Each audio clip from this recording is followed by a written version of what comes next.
Good afternoon, everyone. I'm Kaidi from School of Environment.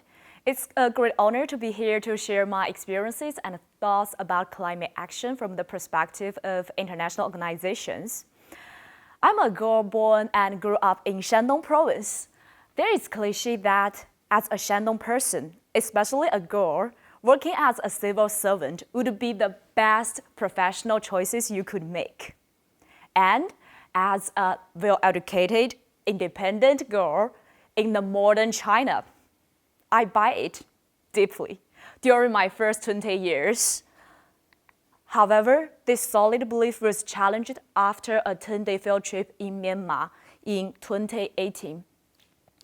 As a tourist, what Myanmar mostly will attract us would be its numerous places of interest, like the golden temples, the cheap stuff, and the enthusiastic serving people. However, deep dive, you would see different things. Like here, you would see that there are slum houses just next to the glittering golden temples. You would know that the enthusiastic people, they usually have more than 3 children, and some of them would beg in the road. And you would see that these cheap goods are usually sold by 5 or 6-year-old child in the road. I was deeply shocked by these things, and I cannot imagine how these people in this kind of country, where nearly half population have no access to stable electricity, and there is only one highway in the whole country.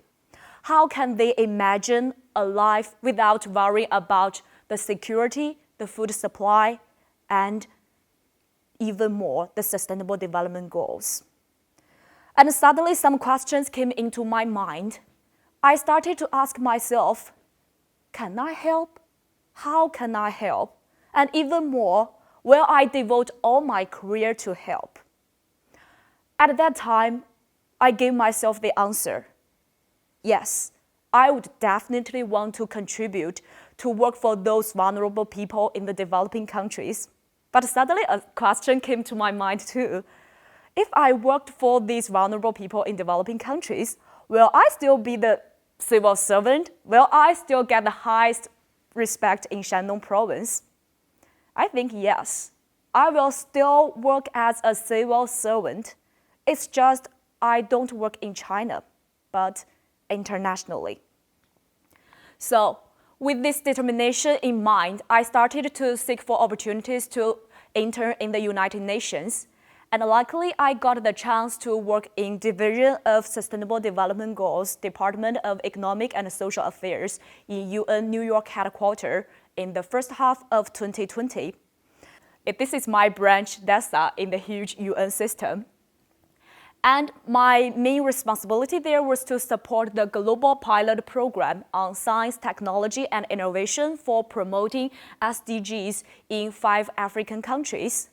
We cooperate with other 10 UN agencies to promote the adoption of new or existing solutions to build SDGs in the 5 African countries.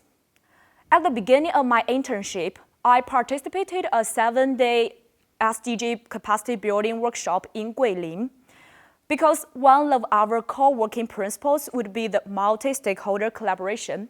So we invited people from governments, academia, private sector, civil society in this workshop.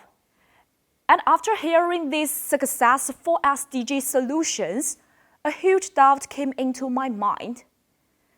Can the developing countries, can they really leverage the successful solutions we just shared? Because apparently these solutions are based on the mature infrastructure system and the strong R&D capacity in developed countries. If they can't really make use of these successful experiences we have just shared, then what's the value of these workshops? And even more, what's the value of my work? With this concern in my mind for the whole week, I started to have conversations with representatives from developing countries. And one day, a conversation with a Cambodian representative addressed this concern. He told me, Kaidi, thank you for these concerns. And I know you really want to work for the developing people. I know that we can't adopt these innovative solutions currently because we don't have these advanced infrastructure, the R&D capacity.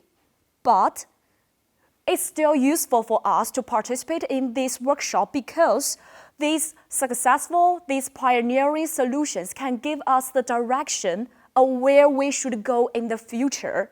They can inform the policy making. Then we can avoid the traditional path that polluting first and treating later for the development.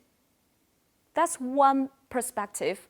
And secondly, through this collaboration, communication, we can seek resources from these developed countries and other advanced agencies. The developing world, they don't have enough resources to develop these, to build SDGs, even though we know where we should go. So from both knowledge perspective and project perspective, the developing countries can really benefit from these SDG capacity building workshops.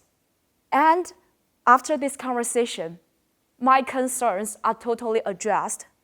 And after this day, I think I really made my determination to work in international organizations to promote climate actions and, more broadly, the SDG solutions for the developing world. Thank you.